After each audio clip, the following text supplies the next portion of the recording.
how do they shore up?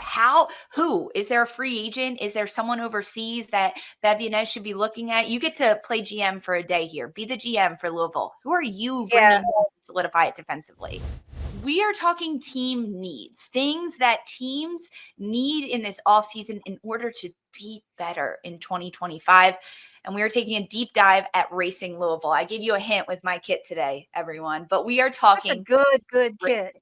Such a good kit. The Argyle, it's absolutely beautiful, but not quite as beautiful as the play and the finish for Racing Louisville needed to be last year. In 2024, Louisville finished 9th at the end of the season, just 28 points, 7 wins, 7 draws, 12 losses, and their goal differential, -6. It was a bit rough. And Racing Louisville, this is the most heartbreaking stat I can give you, Christine. Racing Louisville missed the playoffs yet again by 1 spot. For the 4th straight year, Racing Louisville finished in 9th place. So every single year of existence, they have been on the outside looking into the playoffs and in 9th place.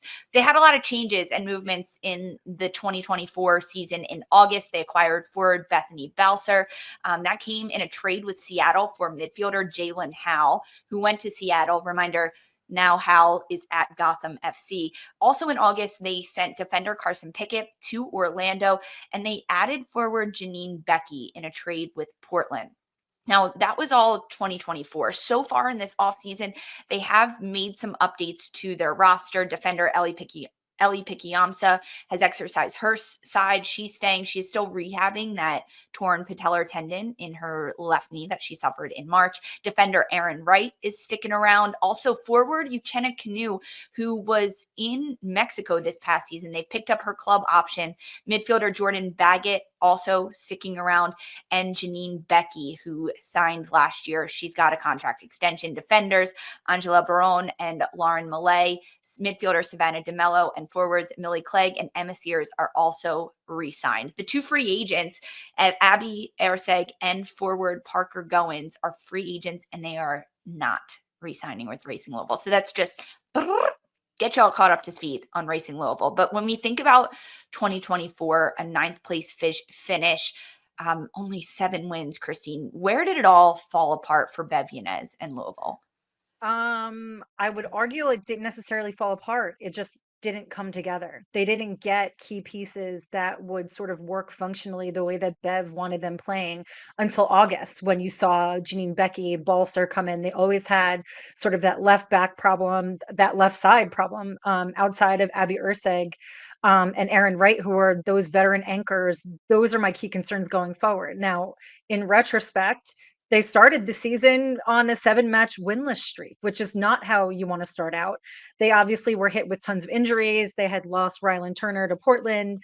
Sav DeMello was injured. Emma Sears, like the consistent rotation of injured, unusable, and also just tinkering, and then finally finding and falling into a place where you realize this relationship that was built with Ari Borges and Taylor Flint in that midfield, their capacity to kind of telepathically communicate didn't come until later in the season.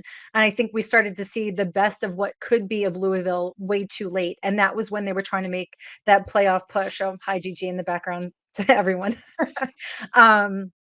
But yeah, I mean, we saw Courtney Peterson into the squad to try to fix some of those defensive issues. And that was sort of interchangeable with Ellie Jean.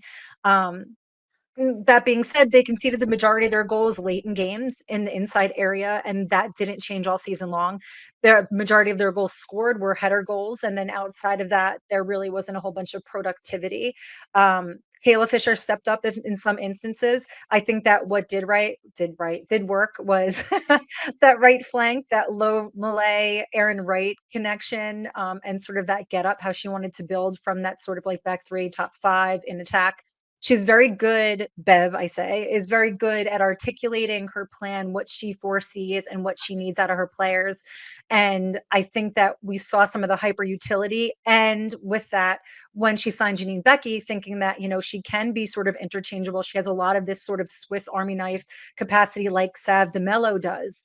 And how they could interchangeably play and pick up different roles and processes on this side. So I think that they arrived at a good place, but they didn't start off Yeah. well enough that when they got the life rafts, they were already half submerged in the sea.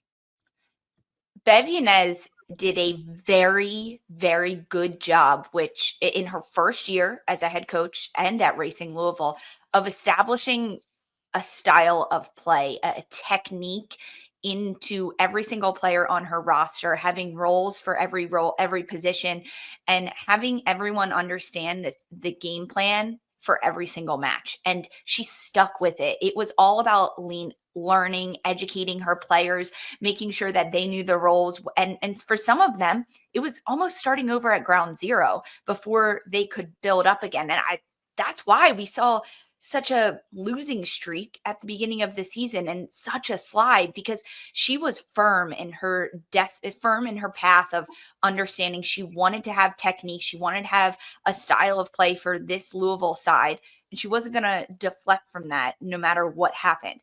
I don't think she had the right personnel until later on in the season, I picking up. agree. I think that that's what killed her in the long run. And she admittedly had said, I have been sort of starting to lean into these nuances of individual players and partnerships, how they play well together, what we can do. Because I think what we saw early on is she wanted to be playing with these wing backs, but she didn't really have any wide players, like Right. true wide players. And so I think that a lot of that was plug and play when you saw how she wanted sort of Marissa DeGrande playing in that 10 role, that sort of dip, but also like Ari and Taylor Flint alternately, one dipping low, then someone pulling wide. Same thing with the way that she got sort of Sav DeMello to play as more of a pocket player. I think that all of the pieces are there and the instructions. I just think there wasn't enough time to steep in it and really move forward. Now, with that being said, I have very, very high expectations based on the squad that she managed to put together toward the end, with the exception of the back line. And again, it's that same side that's just deficient, in my opinion. And that's my primary worry.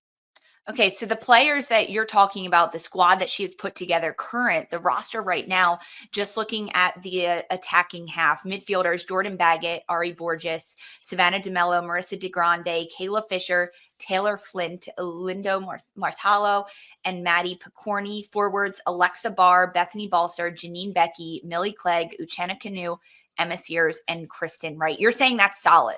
I They're gonna think be all that right. so what I will say is obviously Sav DeMello, Emma Sears, Uche were their primary goal scorers. And I have to, I guess, acknowledge Raylan Turner, who was no longer with them. That was who they were relying on earlier on in the season. And those were still the primary goal scorers.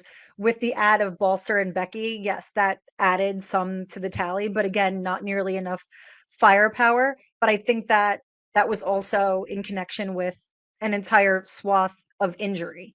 So I think healthy, great. Should they have some reinforcements? I think they still have Kayla Fisher going into this season. I think that she's good. She's still a little bit needs to add to her game a little bit, but I think that she is a hard worker and quick learner. Go Yes. ahead. I'm Um, gonna throw in Alexa Barr in that mix as yeah, well. This is a player that took a lot of time to adjust to the NWSL, to Racing Louisville.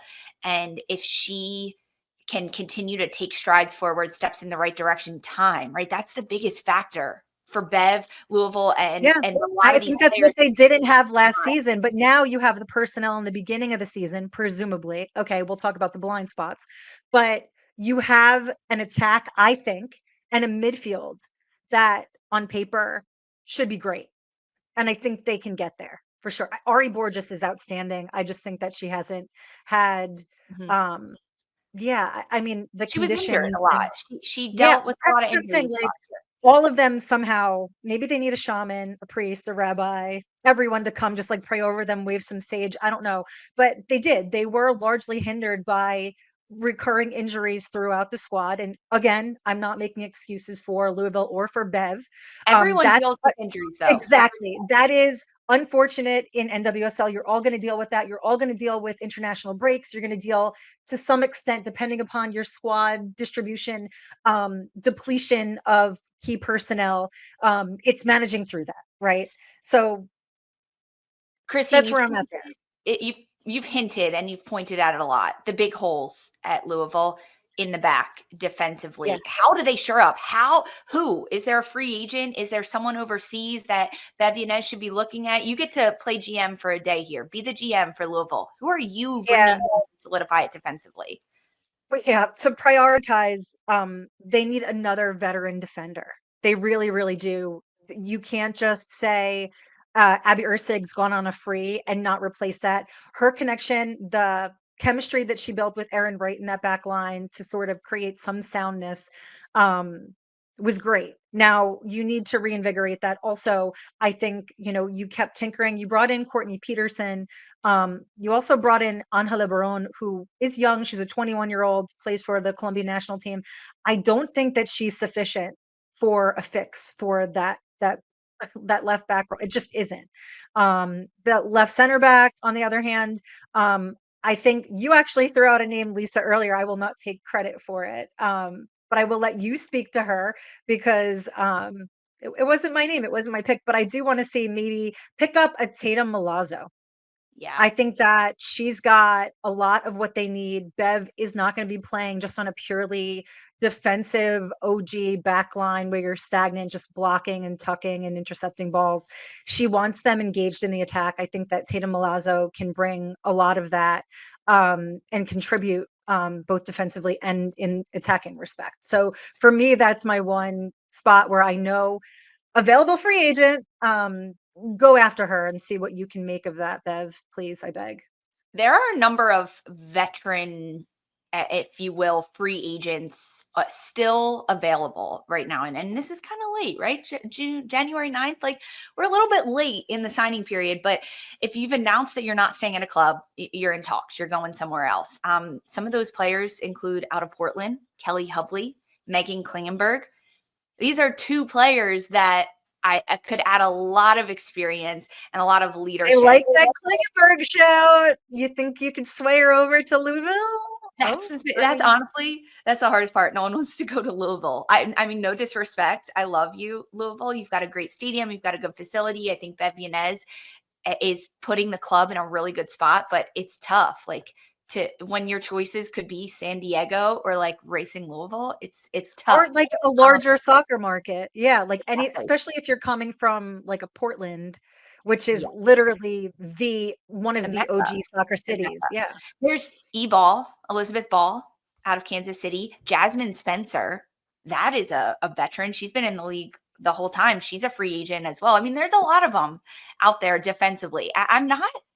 Honestly, I'm not so worried about Louisville defensively. They got Katie Lund. She's like, hit me with fire So all you're day. saying like let Katie not be having tea parties back there by herself? She Yeah, wants to like, be busy a little bit? I mean, no, I'm sure she would like a little bit more pressure in front of her from the defenders, but there are a lot of attacking free agents, Christine, that I think would thrive under Bev Yanez. Kristen Hamilton. Kristen Hamilton, I could see. Like, and again, Yeah. I'm not opposed to depth, but I think in terms of prioritization, there's always going to be a weak side, right? I don't need it to be this week. They need to fix that. They need to fix it. I get it.